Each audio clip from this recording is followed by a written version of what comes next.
Have you ever stared at a delay in your life and whispered, "Is this God? Or is this something trying to pull me off course?" What if the thing you've been calling a setback was actually protection you didn't recognize yet? What if the door that didn't open wasn't rejection, but mercy, quietly holding you back from what would have harmed you? What if the opportunity that looks so shiny right now is only a distraction dressed like a blessing? Because there are seasons where life starts to feel confusing in a way that's hard to explain.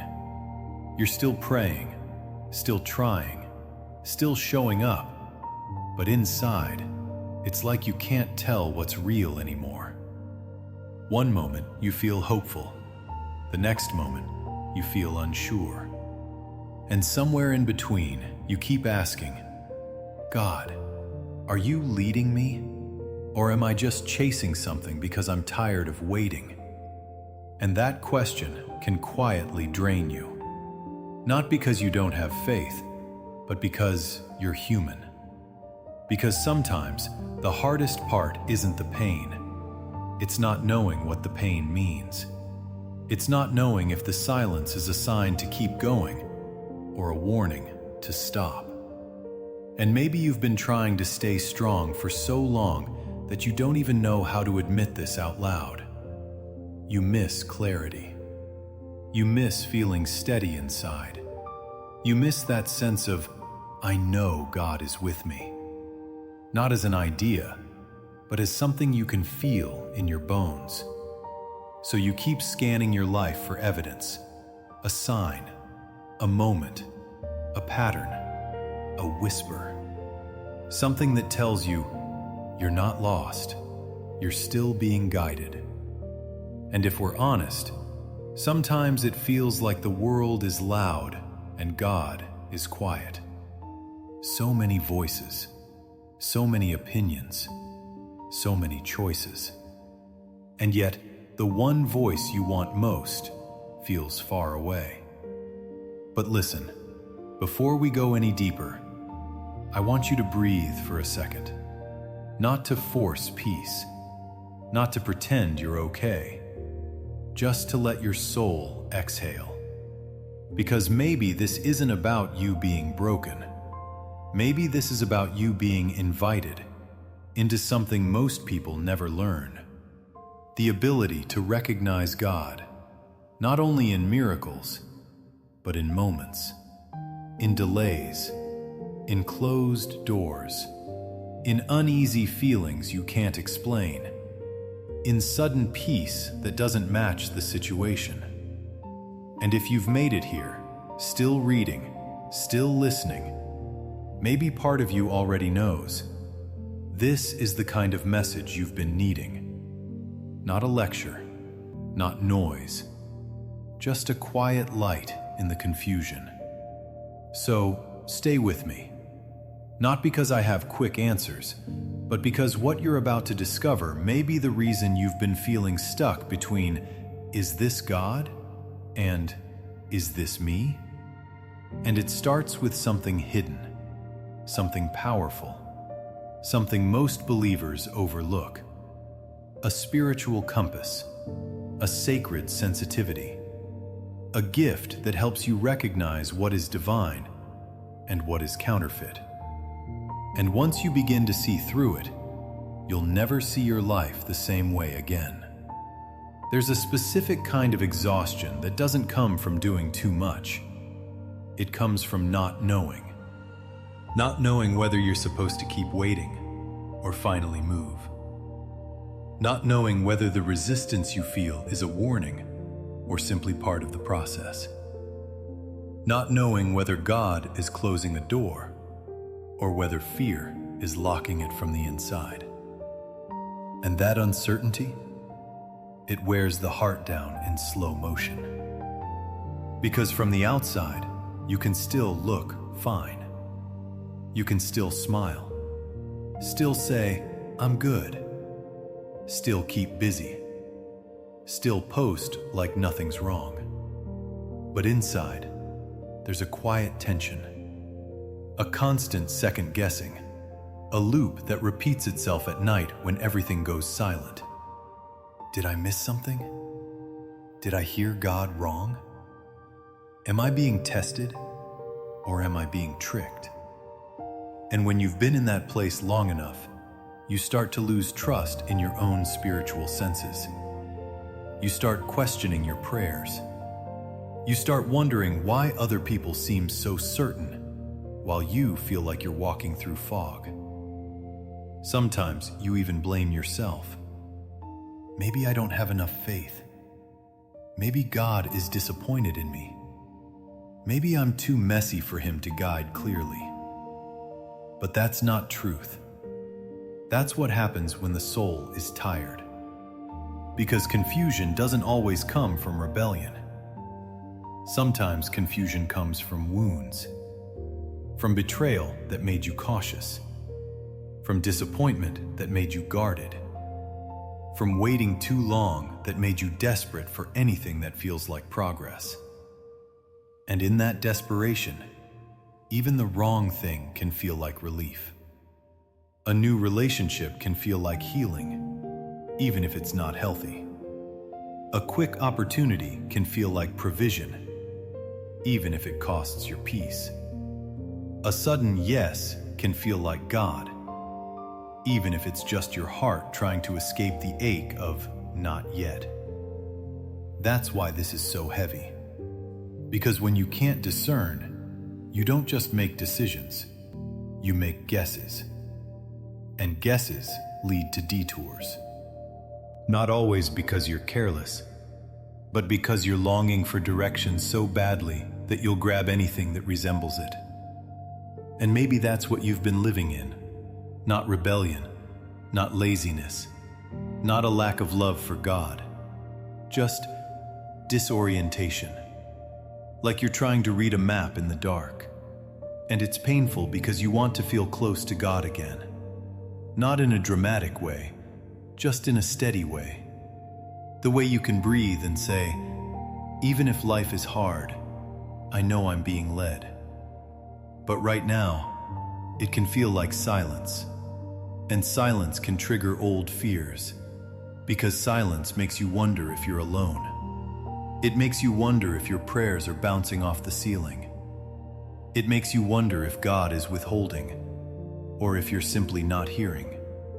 And I need you to know something gently. Just because you don't see His hand doesn't mean He isn't there. Just because you feel confusion doesn't mean you're abandoned. Sometimes this fog is not punishment. Sometimes it's a sign that you're being called deeper. Not deeper into religious activity, but deeper into spiritual clarity. Deeper into the kind of relationship where you learn to recognize His leading, even when it doesn't come with fireworks. Because there is a reason so many people keep making wrong turns while still loving God.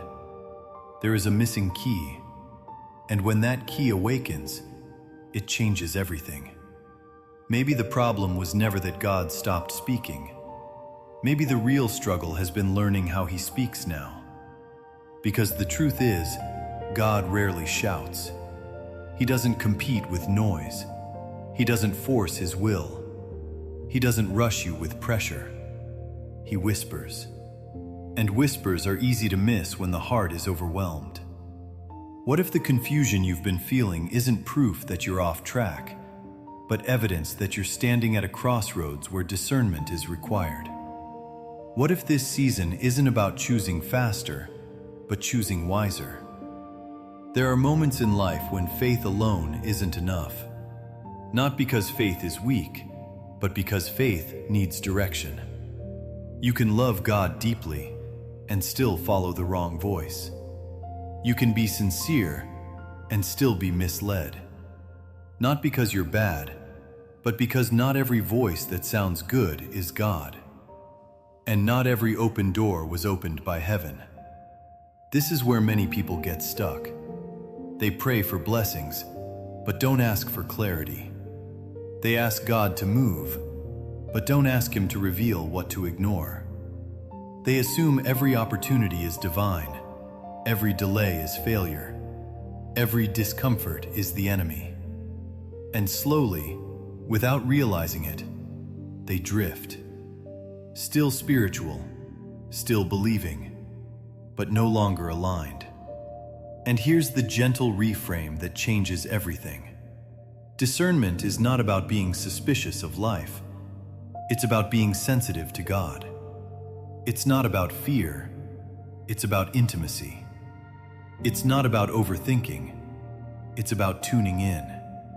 Discernment is the difference between running ahead of God and walking with Him. Between forcing doors and recognizing when a door is quietly closed for your protection. Between asking, "Why is this happening to me?" and asking, "What is God showing me through this?" And once you begin to see life through that lens, even your past starts to make sense. The relationships that didn't work, the opportunities that fell apart, the seasons where nothing moved, not wasted, not random, not proof of failure, but signals waiting to be understood.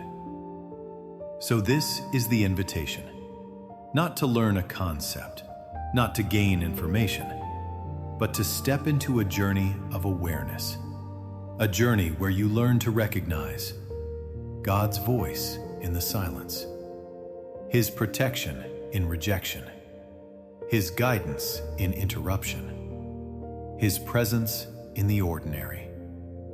Because discernment doesn't make life perfect. It makes it clear, and clarity brings peace, even before answers arrive. So as we move forward, we're not rushing, we're slowing down. We're learning to separate the noise from the truth. We're learning to recognize the fingerprints of God, not just in miracles, but in moments. Because once discernment awakens, you stop asking, "Where is God?" and begin saying, "Now I see." And from here, we step into the next layer, the real issue beneath the confusion, the reason so many sincere believers feel lost, even while praying. On the surface, it looks like the problem is confusion, too many options, too many voices, too many paths that all seem possible. But confusion is rarely the root. It's the symptom. The real issue runs deeper, quieter, more personal. Most people aren't struggling because God isn't guiding them. They're struggling because they've never been taught how to discern the difference between God's voice, their own desires, and the pressure of the world around them. So everything blends together. A feeling becomes a sign. An opportunity becomes God's will. A sense of urgency becomes divine timing. And without realizing it, decisions start being driven by emotion, not direction. By fear of missing out. By exhaustion from waiting. By the need to feel in control again. And here's the painful truth we don't often say out loud. Sometimes, we don't want God's will. We want relief. We want certainty. We want movement. We want something, anything that makes the tension stop. So when something shows up that promises progress, comfort, or validation, we label it as God and move quickly. Not because we're rebellious, but because we're human. Because waiting stretches the soul. Because silence feels like abandonment when you don't understand it. Because uncertainty activates old wounds, the fear of being forgotten, overlooked, or left behind. And that's where discernment is missing. Discernment doesn't just ask, "Is this good?" It asks, "Is this God?" Discernment notices tone, timing, and fruit. It recognizes that God's voice carries peace, even when the message is hard. And anything that drives you through panic, pressure, or fear of loss may be pushing you, not leading you. This is why so many sincere people keep ending up in cycles, repeating the same relational pain, choosing what feels right but leads to regret, stepping into opportunities that look spiritual but drain the soul, praying for clarity while constantly overriding it with impulse. Not because they don't pray, not because they don't love God, but because no one taught them that every voice has a source. And discernment is learning to identify that source. God doesn't rush you. God doesn't manipulate you with fear. God doesn't pressure you to decide right now or else. The enemy does, and the flesh does, and the world does. But God leads gently. Which means the real issue isn't that you're failing spiritually. It's that you've been navigating spiritual decisions without a compass. And anyone who walks long enough without direction will eventually feel lost. But once this is understood, everything begins to shift. Because now you can see that the confusion wasn't random. It was a signal, a call to slow down, a call to listen differently, a call to develop discernment, not as a skill, but as a relationship. And when that relationship begins to form, you start to notice the consequences of living without it. Not in theory, but in real life. When discernment is missing, the damage is rarely loud at first. It doesn't announce itself. It settles in quietly and begins to shape your life in ways you don't immediately recognize. One of the first places it shows up is in relationships. You find yourself drawn to people who feel familiar, not safe. You tolerate behavior that unsettles your spirit because it feels better than being alone. You excuse red flags because you're afraid of starting over. And later, you wonder how you ended up here again. Another place it shows up is in emotional exhaustion. You're always processing, always questioning, always replaying decisions in your head. Even when things are going well, there's an undercurrent of anxiety, because deep down, you're not sure if you're where you're supposed to be. And uncertainty is draining. Then there's spiritual distance. Not the kind where you stop believing, but the kind where prayer feels strained. You still talk to God, but you don't feel anchored. Scripture feels harder to apply. Worship feels more like effort than overflow. Not because God moved away, but because clarity did. Another consequence is misplaced effort. You work hard, but in the wrong direction. You invest energy into things God never asked you to carry. You try to force fruit in seasons meant for rooting. And when nothing grows, you blame yourself. But it wasn't a lack of effort. It was a lack of alignment. And then there's the most subtle cost of all. You begin to distrust yourself. Your spiritual instincts feel unreliable. You hesitate to act, even when God is speaking, because you followed the wrong voice before. So now you're cautious, guarded, stuck between action and fear. That hesitation slowly becomes paralysis, and the enemy loves that space.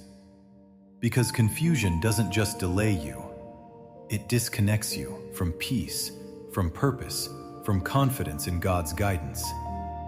And none of this happens because you're careless.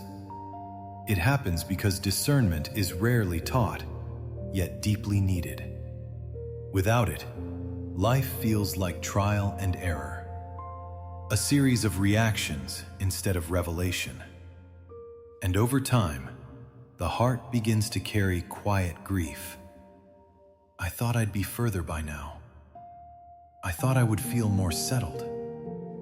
I thought following God would feel clearer than this. But hear this gently. The frustration you feel is not failure. It's feedback. It's your spirit recognizing that something essential has been missing. And underneath all these consequences, there is a single fear driving them. A fear most people never admit. A fear that shapes choices more than logic ever could. And once that fear is exposed, the path forward begins to open. Beneath the confusion, beneath the wrong turns, beneath the exhaustion, there is a fear so quiet that most people never name it. The fear of missing God.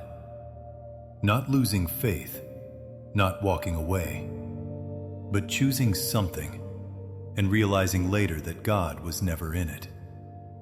It's the fear of waking up one day and thinking, what if I was sincere, but wrong? So you try to protect yourself. You overthink. You delay decisions. You look for guarantees. Or you do the opposite. You move quickly, hoping speed will outrun uncertainty. Either way, fear is still leading. Because the heart says, I don't want to get this wrong. And that fear is powerful. It whispers things like, if you wait too long, you'll miss your chance. If you don't act now, God will choose someone else. If this feels good, it must be right. But fear always disguises itself as urgency. And urgency is not discernment. Discernment is calm. Discernment listens. Discernment is willing to sit in silence long enough for truth to rise. But fear hates silence, because silence exposes what's really driving you. And this fear doesn't come from a lack of love for God. It comes from a desire to please Him, from wanting to be obedient, from wanting your life to matter. That's why it hurts. That's why the stakes feel so high. And this is where many people unknowingly trade intimacy for control. They stop asking, God, what are you saying? And start asking, what feels safest right now? They trust their logic, their emotions, their instincts. But discernment is not instinct. It's relationship. You don't learn someone's voice by guessing. You learn it by staying close. Which brings us to a story, not a theory, not a concept. A moment where everything hinged on recognizing a voice. Because this fear has existed since the very beginning. And the consequences of misrecognizing a voice changed everything. Which is why this story matters. The air was still. Not silent, but expectant. The kind of quiet where every sound feels heavier than it should. The garden was alive. Yet something had shifted. Light filtered through the leaves the same way it always had. The breeze moved gently across the ground. Everything looked familiar. And yet, nothing felt the same. Two people stood there, unaware that history was about to change. They weren't evil. They weren't rebellious. They were curious. They had walked with God before. He had spoken to them. They knew His presence, not as a concept, but as a rhythm of life. There was no fear then, no hiding, no second guessing, just communion. But then, another voice entered the garden. Not loud, not threatening, smooth, reasonable. It didn't deny God outright. It questioned Him. It took what God had said and bent it just enough. The voice didn't sound dark. It sounded wise. It offered understanding, independence, a shortcut to becoming more. And that was the danger, because deception rarely announces itself. It blends in. It appeals to desire, to logic, to curiosity. The fruit didn't look poisonous. It looked good. And in that moment, the problem wasn't about right or wrong. It was about recognition.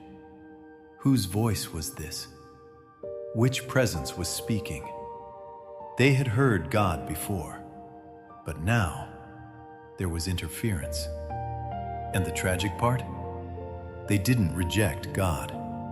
They simply failed to discern who else was speaking.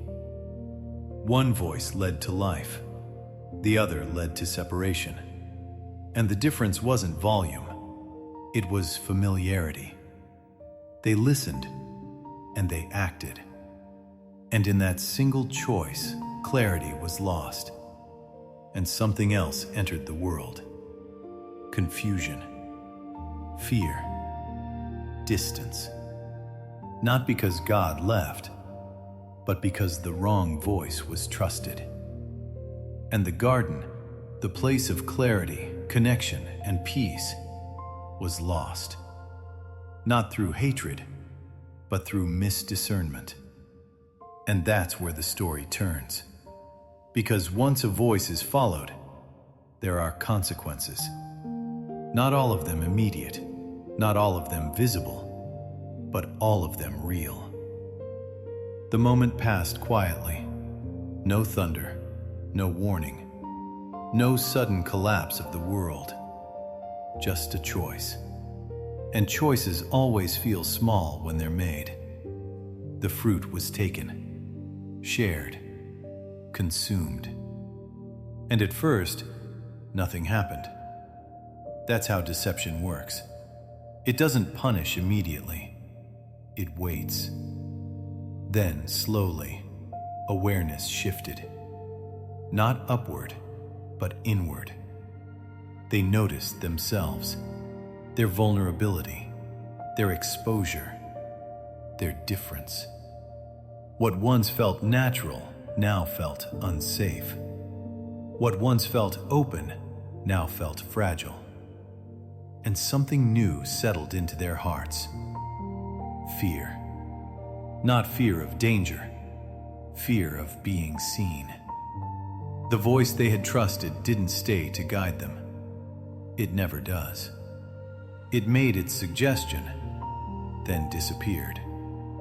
And in the silence that followed, they heard something familiar. Footsteps. The same presence that once brought comfort. The same voice that once felt like home. But now, they hid. Not because God had changed, but because they had. The tragedy wasn't disobedience alone. It was distortion. They no longer recognized love when it approached. They no longer interpreted God's presence as safety. And that is the cost of misdiscernment. You begin to fear what was meant to heal you. You pull away from the very voice that could restore clarity. And this pattern didn't stay in the garden. It repeated itself, generation after generation. People listening to the wrong voice, acting in haste, realizing too late. Not because they hated God, but because they mistook another voice for His.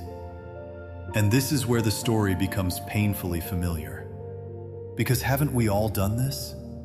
Followed something that felt right, only to realize later it led us away from peace? Ignored a quiet check in our spirit, because the louder voice promised relief. The escalation isn't always dramatic. Sometimes it's just distance. Distance from clarity. Distance from confidence. Distance from God's nearness. And yet, even here, even in the hiding, God still came. Not to destroy, not to abandon, but to restore. Which leads us to the most important moment of all. The moment where discernment is reborn. The voice came softly, not in anger, not in accusation, but with a question. Where are you? Not because God didn't know the location, but because he was inviting recognition. An invitation to step out of hiding. An invitation to return to relationship.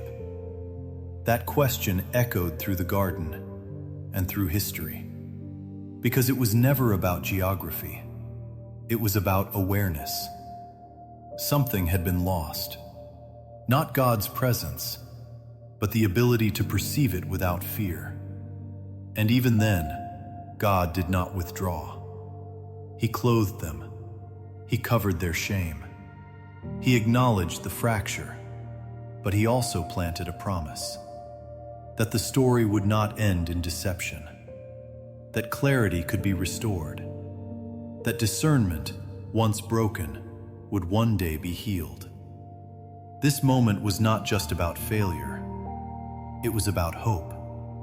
Because the same God who walks toward us after misdiscernment is the God who teaches us how to hear again. And this is where the transformation begins. Not in perfection, but in honesty. In admitting, I listened to the wrong voice. In realizing, I need help discerning again. Because discernment isn't about never making mistakes.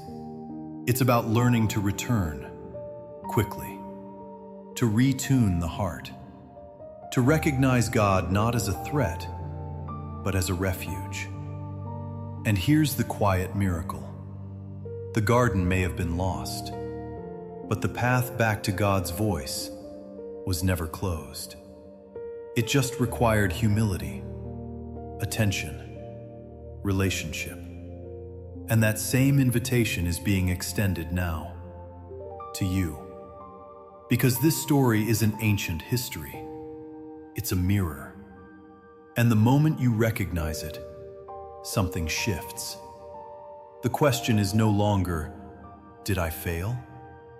The question becomes, am I willing to listen again? And if you are, then this story doesn't end in loss. It becomes a beginning. Because once you understand the story, you can finally apply it. Not to judge yourself, but to heal. Maybe you see yourself in this story, not in the details, but in the feeling. Maybe you've followed a voice that sounded right at the time, not because you wanted to rebel, but because you wanted relief.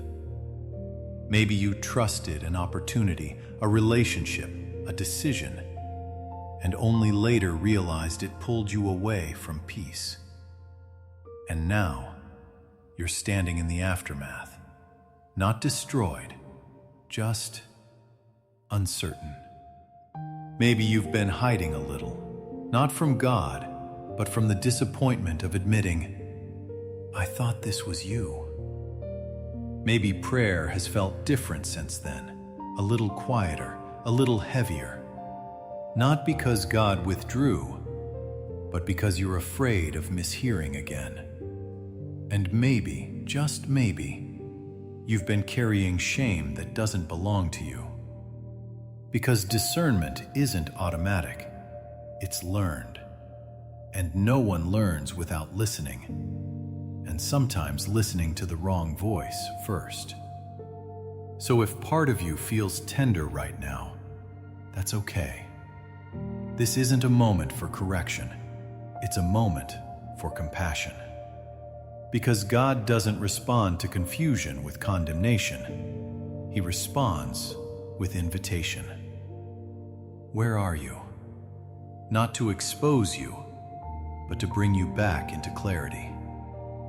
And maybe you've been blaming yourself for being too emotional, or too slow, or too unsure.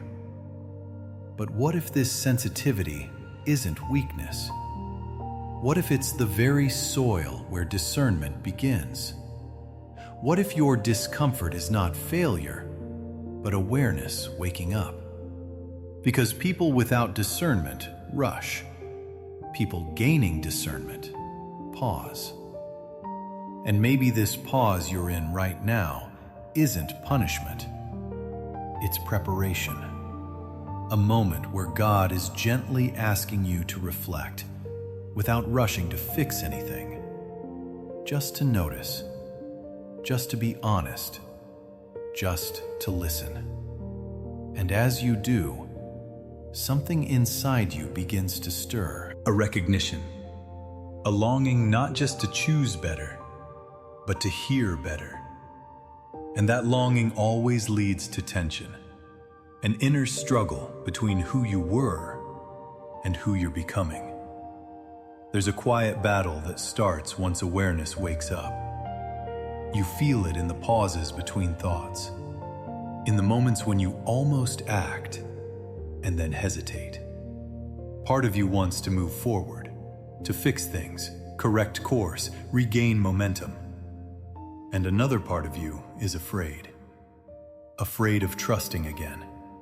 Afraid of misreading the signs. Afraid of hoping only to be disappointed. So you stand in between, not where you were, not where you're going.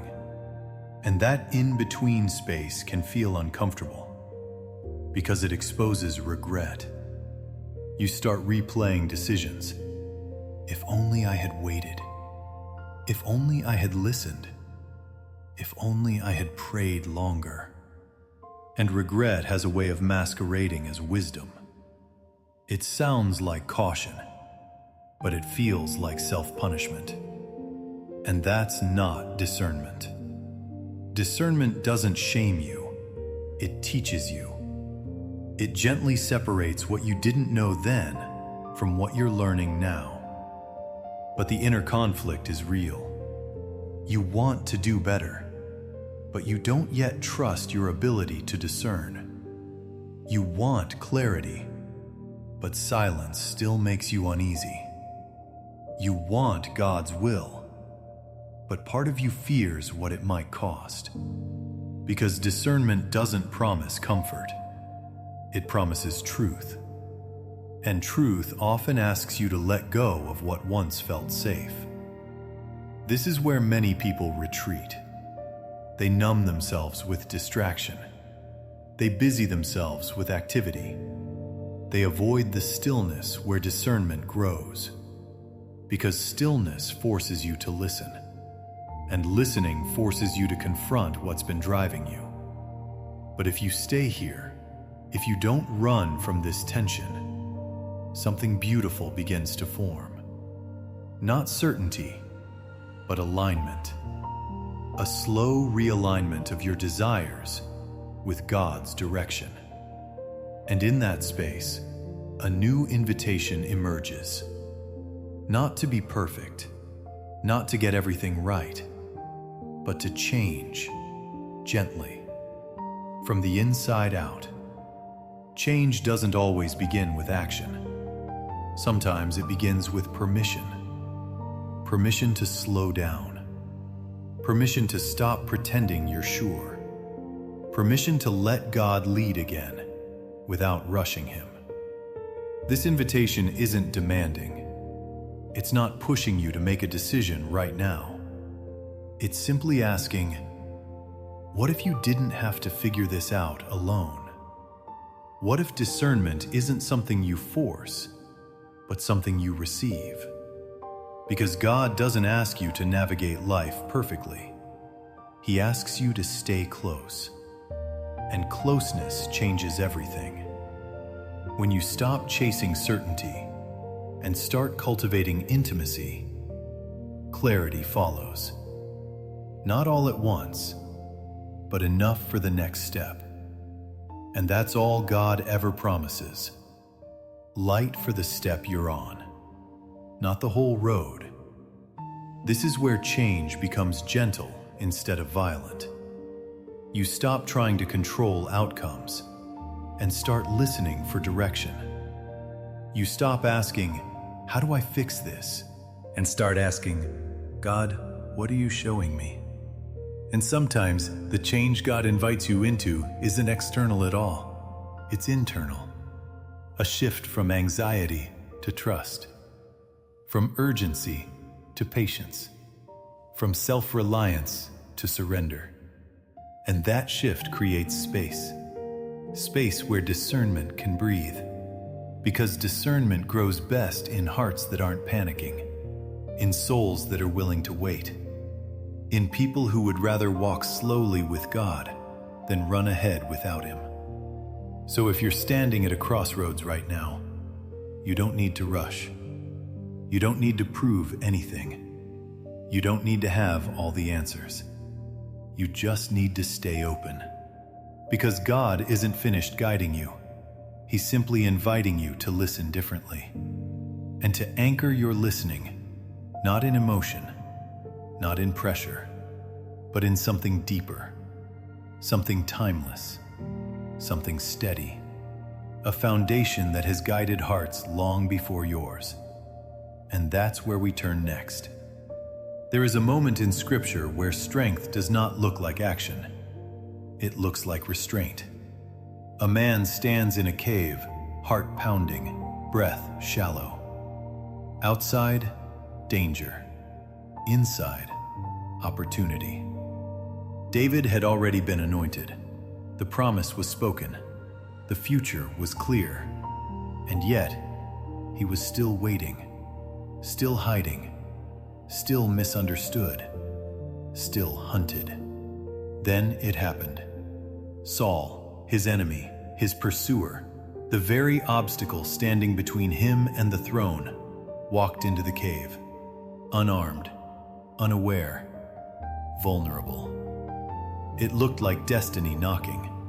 David's men whispered with certainty, "This is the moment God promised you." Everything lined up. Logic, opportunity, timing. But discernment is rarely loud. It doesn't shout over the crowd.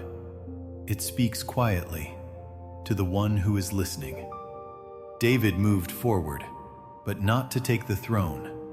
He cut only the corner of Saul's robe, and even that troubled his heart. Because discernment recognized something deeper than opportunity. It recognized God's heart.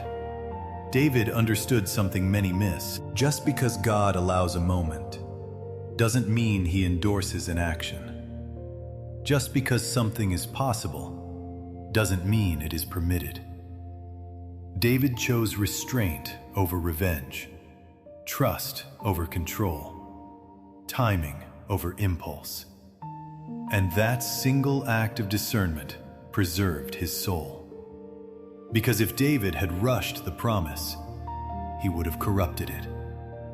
And this is why this story matters. Because discernment isn't proven in the miracles. It's proven in the moments where you could act, but choose not to. Where you could force the outcome, but decide to wait. Where you could justify yourself, but surrender instead. And that kind of discernment doesn't come from willpower. It comes from anchoring yourself in something greater than emotion, something older than urgency, something truer than fear. Which leads us to the quiet strength most people overlook, the power of stillness. Silence is uncomfortable for most people, not because it's empty, but because it reveals. In silence, motives surface. In stillness, fears speak. In waiting, control loosens its grip. David could have ended the struggle in one move. No more caves, no more running, no more uncertainty. But discernment held his hand, and restraint became an act of worship.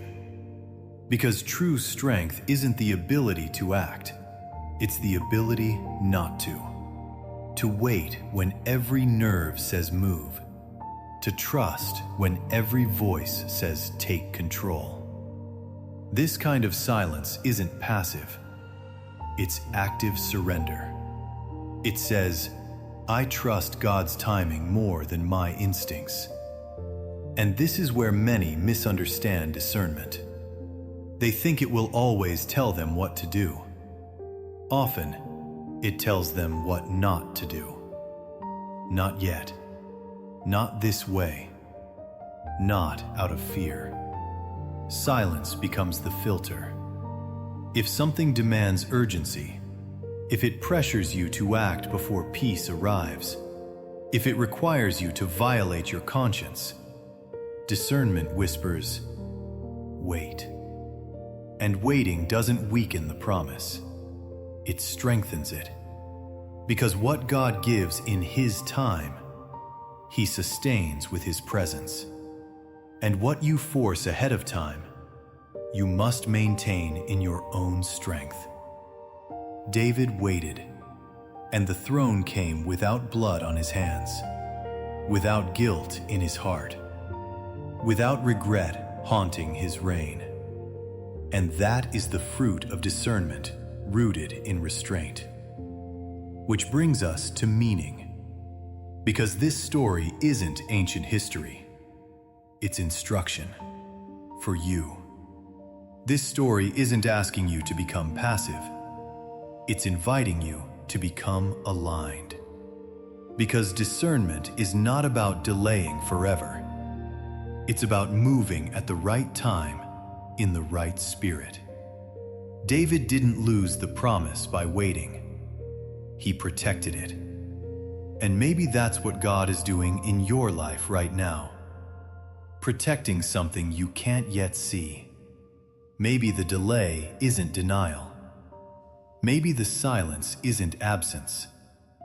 Maybe the restraint you're being asked to practice is actually preparation. Discernment teaches you that God's will isn't fragile.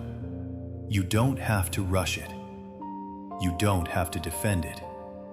You don't have to secure it with force. What is meant for you will come in a way that doesn't cost you your peace.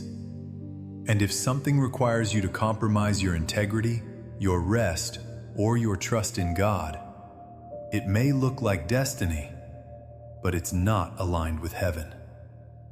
This is the kind of wisdom that steadies the soul. It removes the pressure to perform spiritually. It frees you from the anxiety of, what if I miss it? Because discernment reminds you, God is not trying to trick you. He's not hiding His will like a puzzle meant to confuse. He is leading, patiently, intentionally, lovingly. And when you anchor yourself in that truth, waiting no longer feels like punishment. It feels like trust. And trust opens the door to something practical. Because discernment is not only spiritual insight, it's lived wisdom. It changes how you respond, how you choose, how you walk forward. And that's where we go next. Discernment changes the lens before it changes the path. It doesn't start by asking, what should I do? It starts by asking, how am I seeing this? Because the same situation can look very different depending on the lens you use. Without discernment, reaction feels urgent. With discernment, wisdom feels steady. Without discernment, control feels necessary. With discernment, trust feels possible. Reaction says, I need to fix this now. Wisdom asks, what is God forming in me through this? Reaction is loud. Wisdom is quiet. Reaction moves to relieve discomfort. Wisdom moves to protect alignment. And here's the most important reframe. Discernment does not remove responsibility. It redirects it. Instead of taking responsibility for outcomes, you take responsibility for obedience. Instead of managing results, you manage your response. Instead of forcing doors, you learn to recognize which ones carry peace. This reframing doesn't make life easier, it makes it lighter. Because you're no longer carrying the burden of omniscience. You don't have to know everything, you only have to stay sensitive. And sensitivity grows when you stop demanding clarity on your timeline and start listening for peace on God's. This is the mindset shift that prepares you for action. Not rushed action, but grounded action. And from this place, discernment becomes practical. Not abstract, not mystical, but lived. Which brings us to something very specific. 5 ways discernment shows up in daily life. 5 gentle practices that sharpen spiritual awareness without pressure. Discernment doesn't grow through intensity. It grows through attention. Quiet, faithful attention, practiced over time.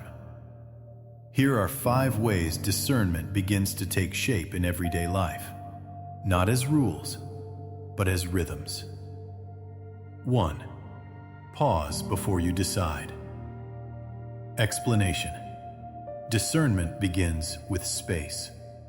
When you pause, you interrupt urgency, and urgency is often where deception hides. Example. Before responding to a message, accepting an offer, or committing to something that feels emotionally charged, you don't answer immediately. You breathe. You wait. Inner question.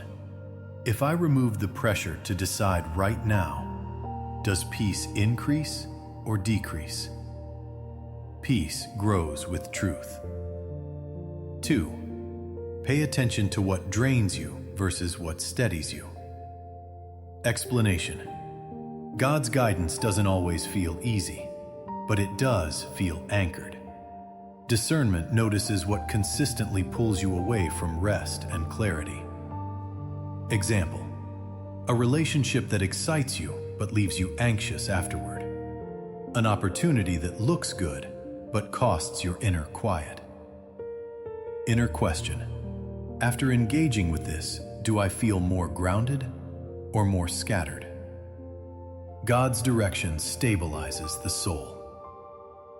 3. Notice patterns, not just moments. Explanation. Discernment rarely reveals itself in a single sign. It shows up in repetition, through recurring checks, themes, or disruptions. Example. A door keeps closing no matter how hard you push. A thought keeps returning gently without fear. Inner question. What has God been consistently showing me? Not just once, but over time. Consistency is a language of truth. 4. Test what you feel against truth, not impulse. Explanation.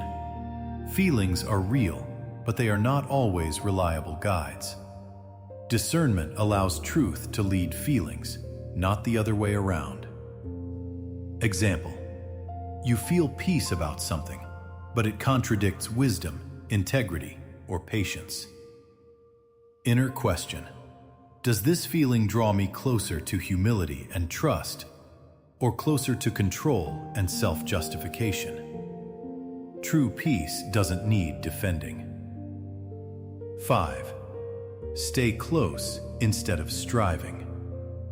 Explanation. Discernment flows from relationship, not performance. The more you remain near God, in honesty, not perfection, the clearer His voice becomes. Example. Instead of asking for signs constantly, you return to quiet prayer. Not to get answers, but to stay connected. Inner question. Am I trying to hear God, or am I trying to stay with Him? Closeness clarifies.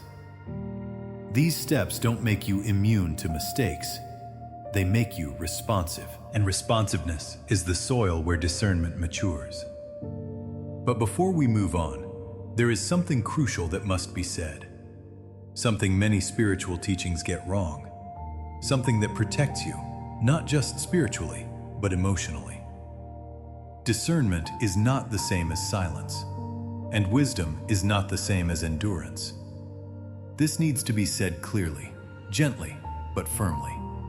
Silence does not mean accepting harm. Waiting does not mean tolerating abuse. Trusting God does not mean ignoring danger. Sometimes people confuse spiritual patience with spiritual submission, but discernment draws boundaries. God's peace never asks you to shrink your dignity. God's guidance never requires you to stay where you are being damaged. God's will never demands that you endure what He is actively trying to rescue you from. There are moments when discernment doesn't say, wait. It says, leave. Not in anger, not in revenge, but in clarity. Discernment protects the heart. It recognizes when silence would enable harm instead of healing. It knows the difference between a refining season and a destructive one. And if you've ever stayed too long in something that was hurting you, a relationship, a situation, a dynamic, that was not faith. That was fear dressed as loyalty. And God does not ask for that kind of sacrifice. Discernment teaches you that love includes limits, that forgiveness does not cancel wisdom, that patience does not override self-respect. And if this part of the message feels personal, that's not condemnation. That's clarity awakening. Because spiritual maturity includes knowing when to stay and when to step away. Both require courage. Both require discernment. And now, after all this reflection, after the stories, the insights, the stillness, we arrive at the place where everything settles. Not with instruction, but with peace. Take a breath here.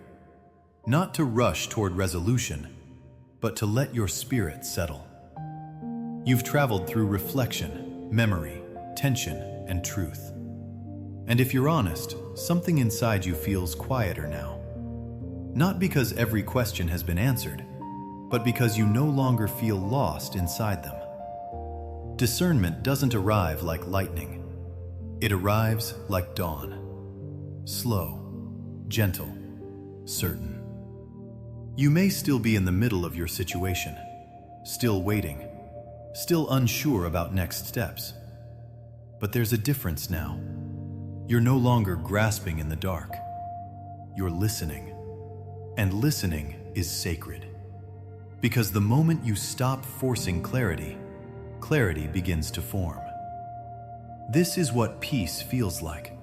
Not the absence of struggle, but the presence of guidance. And right here, you are not behind. You are not late. You are exactly where awareness begins. This is the moment where you don't try to understand everything. You don't replay the past. You don't rush the future. You simply loosen your grip. Surrender isn't giving up. It's giving back what was never meant to be carried alone. The need to be right. The pressure to decide. The fear of missing God. You let it rest. You allow yourself to say, quietly, honestly, I don't need to control this anymore. And in that release, something sacred happens. Your spirit stops straining and starts trusting. You may not feel dramatic peace, you may not feel certainty, but you feel enough. Enough grace for today. Enough light for this step. Enough presence to know you are not alone. Surrender is not passive. It's an active choice to let God lead without resistance, to follow without demanding proof, to rest without guilt. And when you do, discernment sharpens. Not because you tried harder, but because you softened. This is where alignment settles in. This is where fear loosens its hold. This is where trust becomes real. And now, we close not with striving, but with a prayer. Let this be a quiet prayer, not rushed, not performed, just offered. Lord, thank you for staying close, even when I couldn't tell where you were leading. Thank you for patience when I rushed, for mercy when I misheard, for guidance that never left, only waited. Open my eyes, not to control the future, but to recognize your presence in today. Sharpen my discernment, calm my fears, Teach my heart the sound of your voice. And when the path feels unclear, let your peace be my compass. Amen. And now, just one gentle invitation. If this message met you where you are, don't rush away from it. Stay close. Return to this space when you need grounding. Let discernment grow through quiet consistency. If you feel led, continue the journey, not out of obligation, but out of hunger for clarity. Because learning to hear God clearly is not a moment, it's a walk. And you don't have to walk it alone.